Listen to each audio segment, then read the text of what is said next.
Les cris des orphelins et de veuves.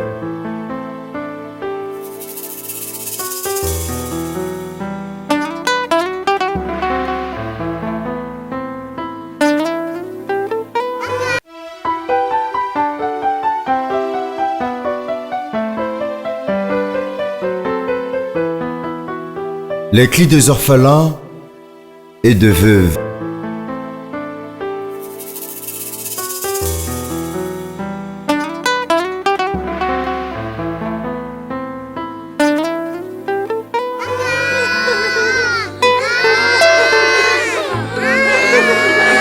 Tu n'affligeras point la veuve ni l'orphelin. Si tu les affliges et qu'ils viennent à moi, j'entendrai les cris et ma colère s'enflammera. Je vous détruirai par l'épée, vos femmes deviendront veuves et vos enfants orphelins. Malheur à tous ceux qui affligent les orphelins et veuves. Frères et sœurs, le pain que vous négligez, l'habit, l'argent des poches que vous donnez aux enfants peut scolariser 5 orphelins négligés. Mobik ici, nani mo seku ici, nani mo long ici, nani mo bundele ba santo. Tu beteli Yesu Kristo na Nazareth mbo makasi. Alléluia, Yesu alingaka bayembela ye. Alléluia, Yesu alingaka baye. Chantons, chantons.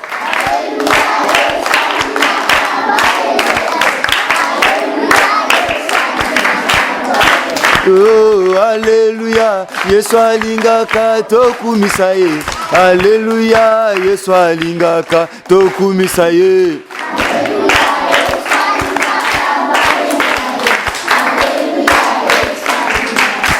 Beta, maboko, beta. Bolinga, bolinga te, Yesu na biso ye. Bazongi sabe, azali nzambe. Ye balinga, balinga te, Yesu Masia ye. Yesu na biso ye. Balinga, balinga te, Yesu Masia ye. Beta, maboko, beta. Alléluia. Nalinga Yesu Kristo à Nazareth. Naza mwana nzamba. Naza mwana Satan.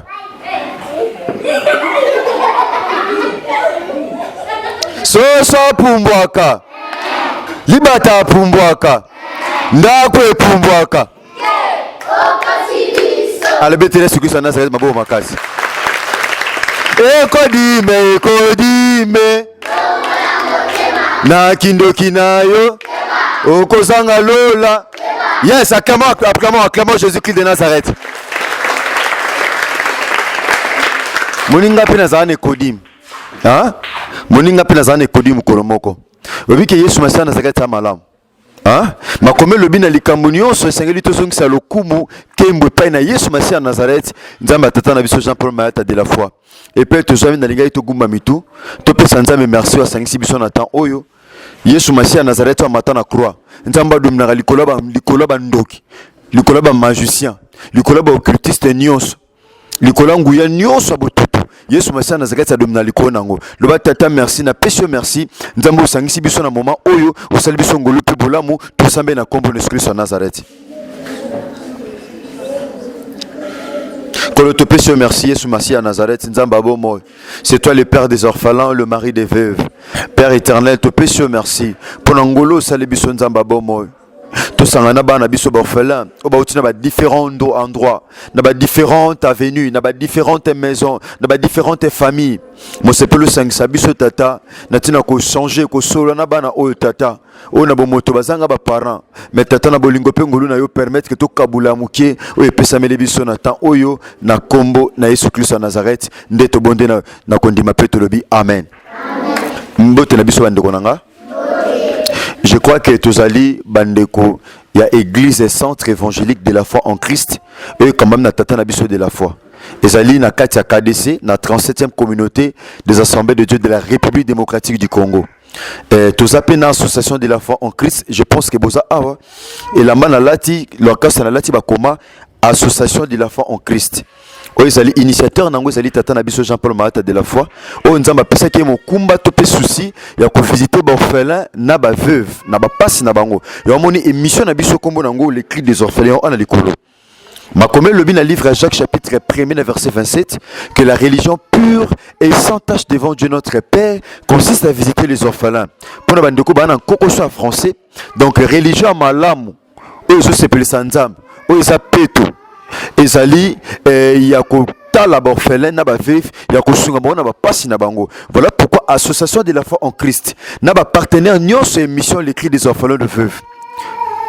To sangani Nanse ya mafuta tata na biso Jean-Paul Mahata de la foi tosombi biloko oyo tozomona awa ba vivre ezali ezapena mama moko azali banda mboka ba kolise belé mais wana to kabulango dans une église centre évangile de la foi en Christ au bengi sa ba ofeli na mwa mingi ba koya ba roja biloko de façon que bana pe bazonga classe to lobi to kotika bana biso a Congo central te le quoi to ki pe retraite awa ne retraite ko sambele pa na nzambe yango pe to memami awa biso nyonso bana tata na biso Jean-Paul Mahata de la foi to lobi o nzamba pesa biso to kabulana bana biso to mona ba riz ezali ba biscuit ba jus ba huile ba savon ba biloko eza mwa mingi bilamba kolata poto kabulango ata moko je pense que Makomé le bi oazo pese pa na ba orphelin a defisa nzambe Makomé le bi ba orphelin pe bazana droit la ya la vie donc de buzabe ata ba parents bazate mais Yesu Masia Nazareth nzambo abatelaka eza parfois na mama moko ayila ka bana ne ba lekaye ayila ka bana na ye ba jouer tout ça mais bana o ba orphelin bazana mutu to memela ba jouer mais voilà pourquoi biso to penser na bango ndenge to yekula yango na sama kola tata na biso Jean-Paul Mahata de la foi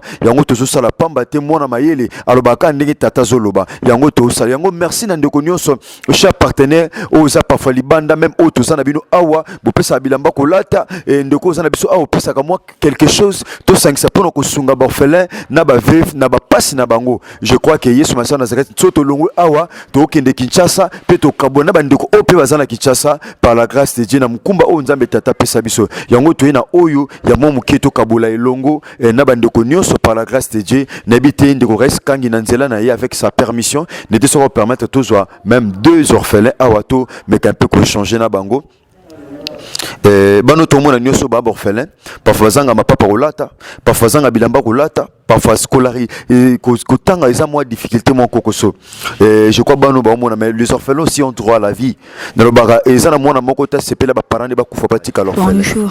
Comment nani ya Glody. aux orphelins aux en classe ni Deuxième CO. Otanga nous eza ndenge eza facile to eza moi passe Ezara moi passe.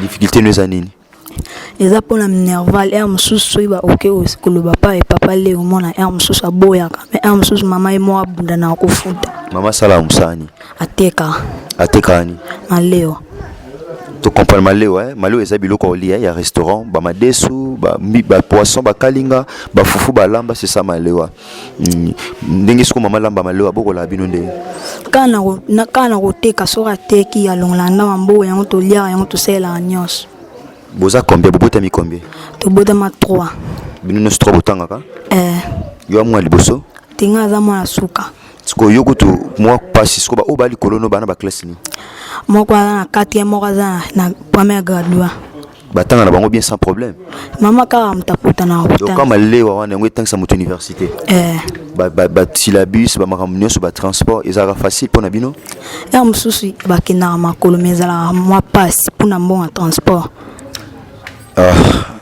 ça passe ainsi va la vie yakangi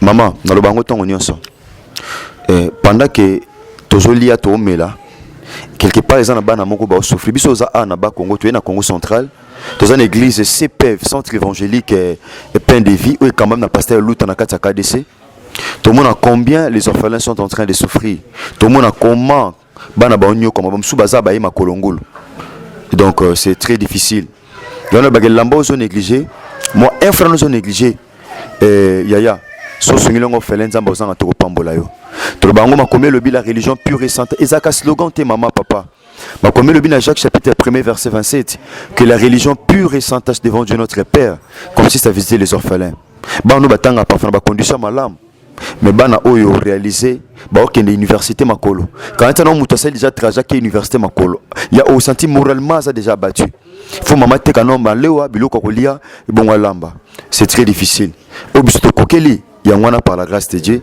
Bonjour camarade. Bonjour. Aux orphelins. Vous avez combien de famille? Toza 6. Bien vous avez orphelin. Vous avez âge ni? Na 14 ans. Otangara? Te. Na tangara te pa bana mama kufa to 4 na 4 classe. Au 4 classe na classe ni? Na 4 na 6e. Vous avez na âge ni na 6e mois? Na 6e c'est na zalaka na 12 ans. Donc quand tu as quoi ça l'amsane? Ça est l'autre na vandara. Bon ceux qui va catiter pour. Bon katia na to 18. Na bon katia na to 18 pour bon bisika to joie to ebite bisika to joie mo suki za no bo. Bo vivande ni. To vaka bon ka parce que loba si to keto beti ma coup de mettre me mindunda sima to jimo lo arolia. Ndundo me makaneza banai. Ya bato ba pikola. 14 ans, autant gâté l'eau, t'es sans avenir. Ah, mon Dieu. Pour la Sabisongolo. Moi, à 14 ans, un jeune homme comme ça, face à la coup des mains, bah picolindou d'abord que t'es qu'à marcher, à mémé li bango, à tigli mon papa passer quelque chose et permettre à Lia. Ceux qui m'ont cassé ça, ceux qui sont qui ont cassé, c'est bon et l'amba au lat. Bolia andeni. Tolia kana ba pasi 40 suite au keto beti coup de mettre et tolier. Au Sambela.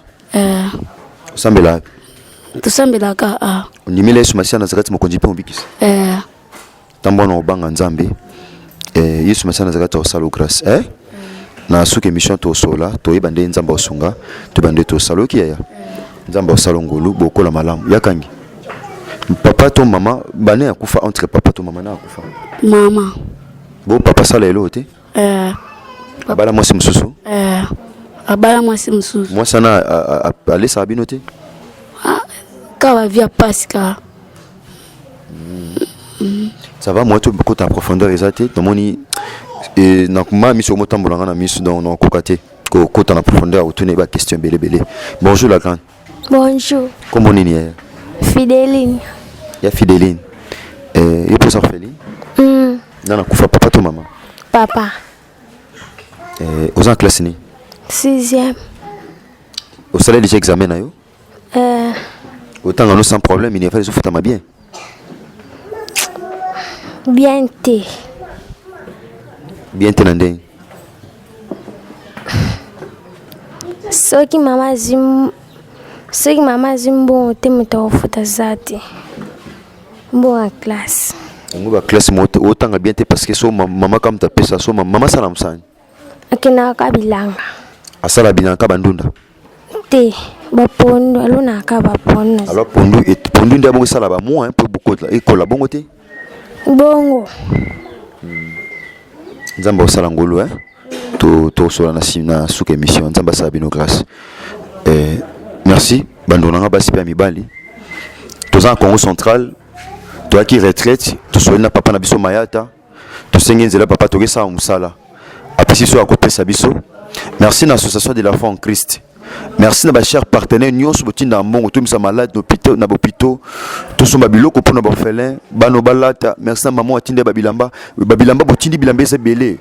Nous sommes dans l'église, au partage, au Kabulango, avant la rentrée scolaire.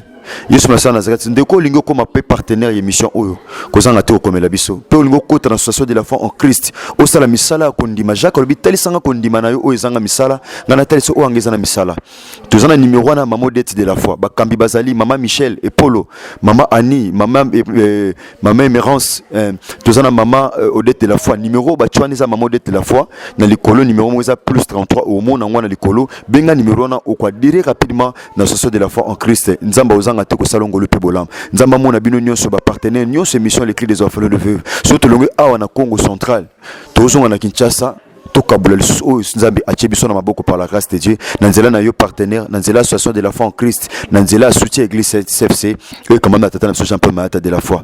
Merci na ndeko na Reskangi, merci na ndeko na Chris Kundenga, merci na pasteur Luta Lusolo oza mokambi église awo yamba biso tango nyonso ozopesa biso bisika tokota retraite poto bondela nzambe nzamba pambola CFC apambola Codef apambola église corps du Christ tika Yesu Masia Nazareth nzambo tondimela asamnongolo pe bolam na ndimiti ke pasteur kozanga liloba na ba geste ya boye ya kozanga jamais liloba koloba epai na nzambe tata pe na tina mosali na Jean-Paul Mayata de la foi poto komi pratiquement na suka to bongama to kabula blog de manière à ce que tozonga na biso Kinshasa. Bonjour mes respects mon pasteur. Bonjour tata. Mon pasteur c'est azam moko ba pasteur na biso na KDC na l'Assemblée de Dieu.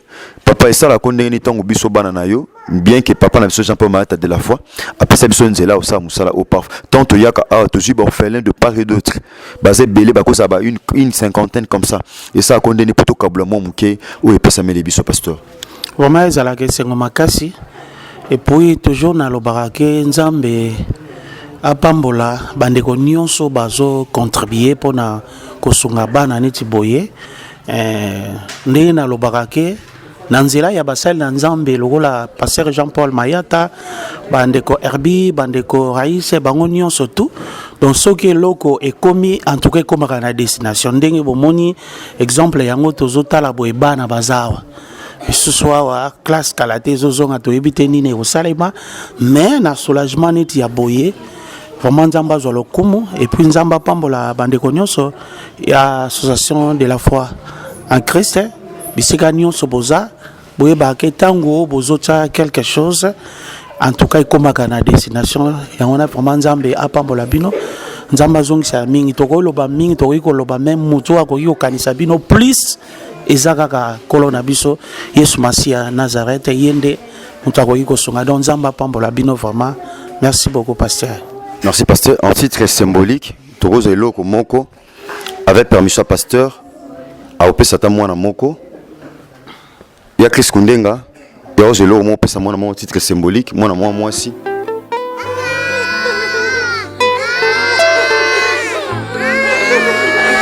Tu n'affligeras point la veuve ni l'orphelin. Si tu les affliges et qu'ils viennent à moi, j'entendrai leurs cris et ma colère s'enflammera.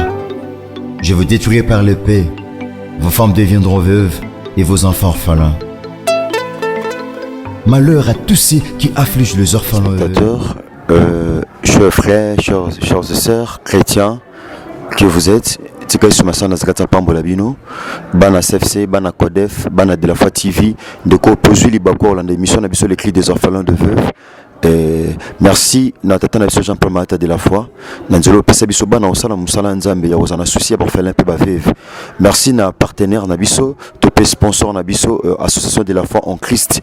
Merci maman Odette de la foi, merci maman Michel et Polo, merci maman Ni, maman Espérance, maman Espérance Binonio Nzamba Sabnongo le Pebolam. Toza awa toutiba Congo par la grâce de Dieu, ko visiter ba malade, to kabla bilo na ba orphelin, na lisungi ya ba partenaire nyonso, maman Otina quelque chose sunga ba orphelin, frère Otina quelque chose sunga ba veuve, tout ça nyonso wana et comme la rabiso par la grâce de Dieu. Je crois que ba maman to wana bango awa ba 4 mamans oh ce sont de veuves.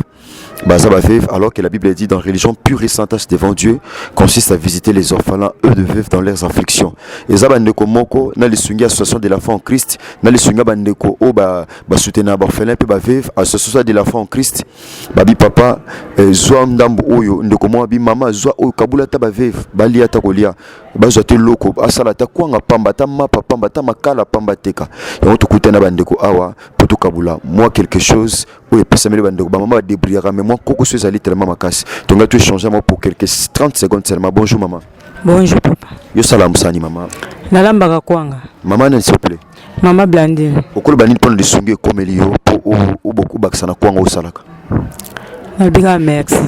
Merci ndelezo kuta nzamba pambola bango ya mingi do ya mingi pentezo ngapona pona bango po bango bazosunga biso na nzala bango ne nzambe wana aopesa biso pe kimia ya nzamba pambola bango penza pambola bado bakelela te balela te libote mobimba kimia nzambe landa bango.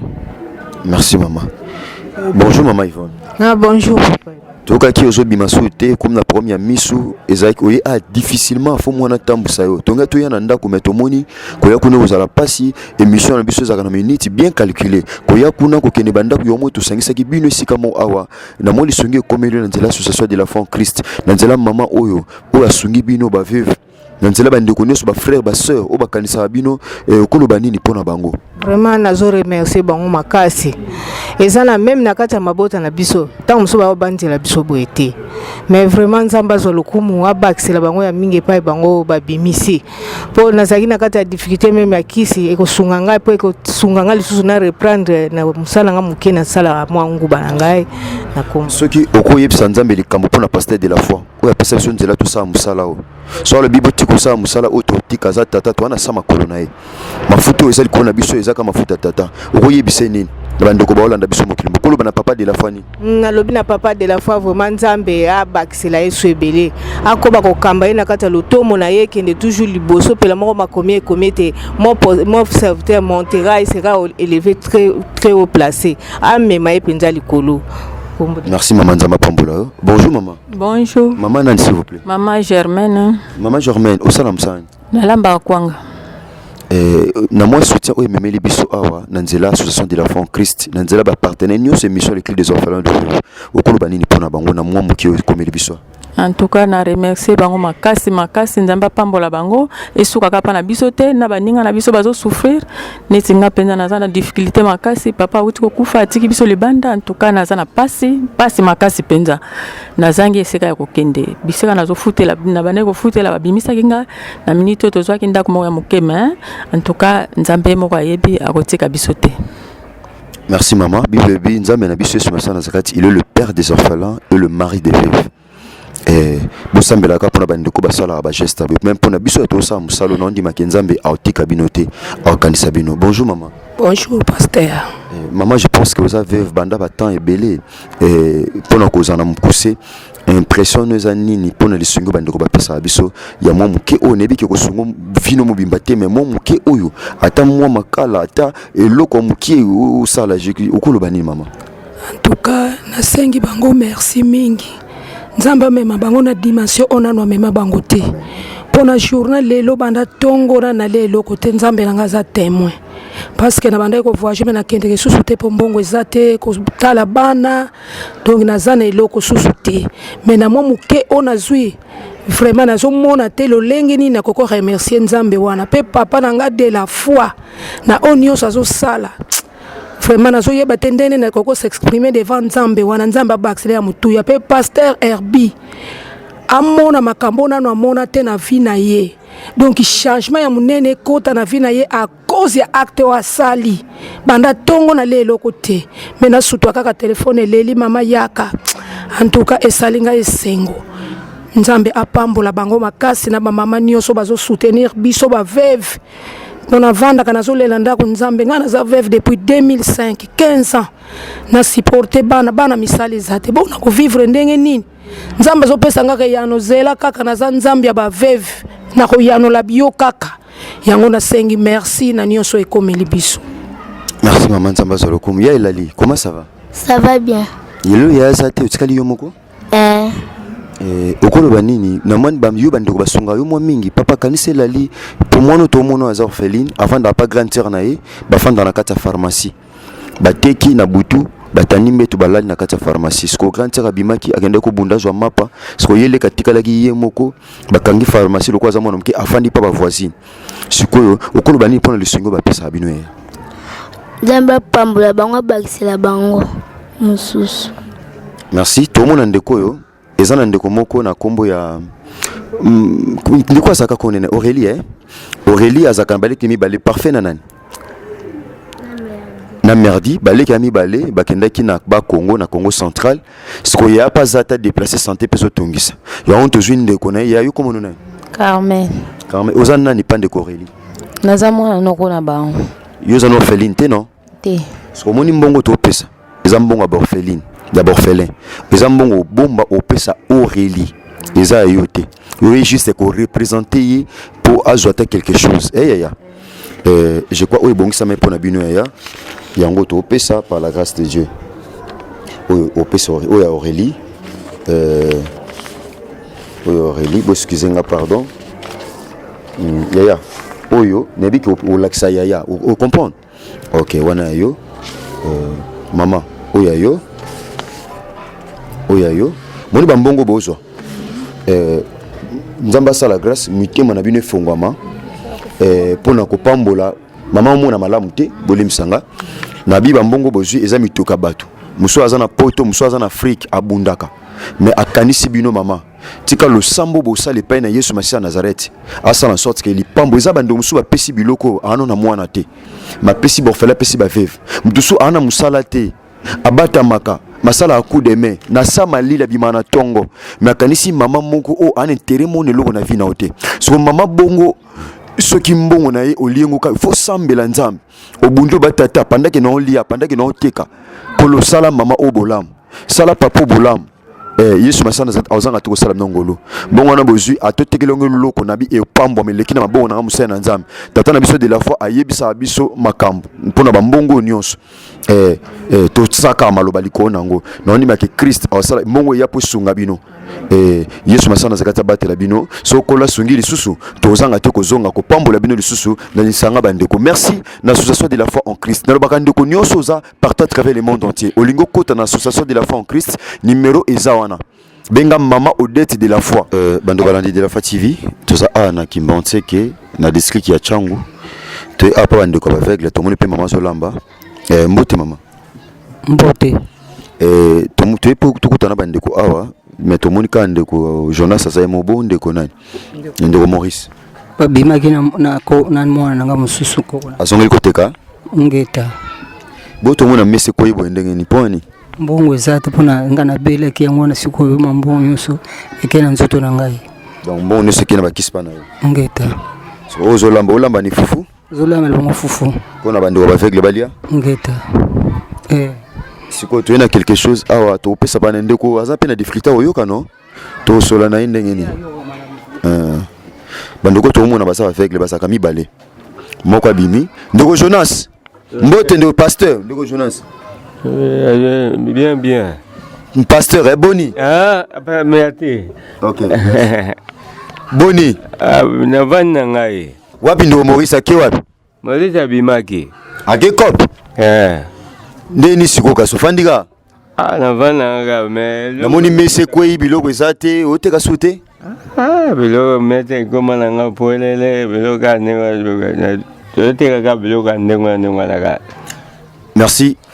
Bando Balandi de la foi TV mission le cri des orphelins de veuve bandeko toye awa baza bandeko mibale baza ka aveugle moko tamsa biloko azaka guidé na mwana moko quelque part d'autre bien baza cousin nae plutôt neveu nae ndeko azaki initiative au mesa te kaka mais ça ne va pas lokola miso zo mona te motoya zo loko na ndenge nae tout ça zo mona pété donc ça tellement passe yango toye eza bandeko ba soutenir bango papa pesa loko pesa boy pesa pas orphelin merci na association de la foi en Christ musalo bo sala tant nyonso bozo tika batolo lenge boete Yesu Masiya Nazareth mona bino merci na bino nyonso merci na ba soko lingi o sala bo lam na orphelin to na ba veuve kokomela biso Yesu Masiya Nazareth a au sala au grâce au comme partenaire émission solingo comme membre de l'association de la foi en Christ bien-aimé numéro maman de la foi zana ndeko raisa tire biso na télévision de manière à ce que benga numéro na okozwa tout au pesi okozwa ba détail nyonso pona o adhérer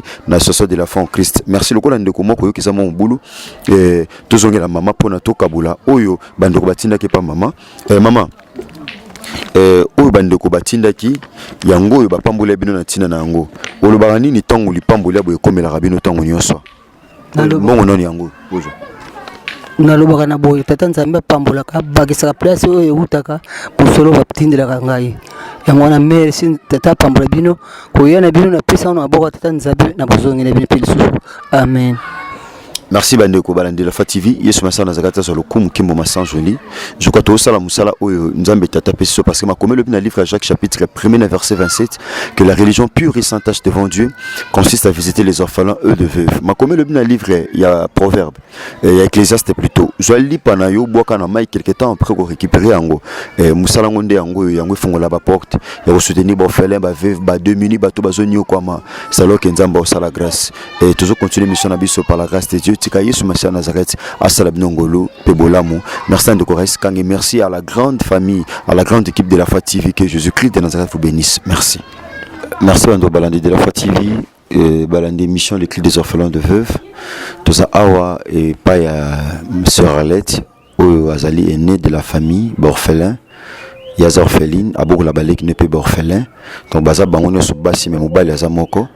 Oyo bakoma ki na niveau ba panzana oya ki ne pas tatali que moi qui pas tata moi c'est parce que bazaki à mesure to futanda ko pea ko lia mais par la grâce de Dieu nanzala lisonge sur Massia Nazareth bandeko mutemezo fungama a papa pesa Arlette boy papa sala boy ndeti boy Arlette bazo tambongo futanda ko par la grâce de Dieu makome le bi azo pesa pa orphelin azo defsa nzambe donc tout sur la mom kene Arlette. Bonjour Arlette. Bonjour papa. Tu es lissu awa et panayo. Et je crois que orphelin va belé, orphelin va belé. Mais dans les missions les clés des orphelins, ils en ont découvrir open à bon moto parfois moins le relia, moins d'or fouté là. Et tant bando batinda ngana un simple instrument de tata mayata le baratata nanga, avec tout ça basali à pamba. Et tout ça basali à pamba do bampate ba l'équipe son a valeur parce que son pata bungi ba traiter nga le lenge mosusu. Yo moto and yo moto zoka so bampate. Donc naza motinda mi à pamba un simple instrument, yo so batindi ngana sala boy, na sala par la grâce de Dieu. Impressionné zakanini, malbani na bolingo zakanango koloba, babandeko nyonso na bandeko association de l'enfant Christ et au baza ba partenaire émission au les cris des orphelins de veuve tant on so bazo chama boko na musala oyo na bandeko nyonso ba partenaire au ba soutenir na émission oyo au poto kablablo na ba orphelin na ba veuve na bo pito ko misa malade et ça la condamné tant au fils d'Arabino de temps à autre. Vraiment et ça la même émotion donc il est qu'il a un makasi parce que donc eza ngoluka nzamba osala biso po mingi bazo kutana ote mais nanzela pasteur de la foi nanzela papa Herbi bazo kanisa biso ba orphelin batu bazo soutenir biso en tout cas na senga nzamba batela bino apambola bino misala na bino vraiment et augmenter les sous bozanga te nanzela ya bambongo na bino bokanisa biso parce que boza même na mabota mais bosepela kosala eloko wana kokanisa biso.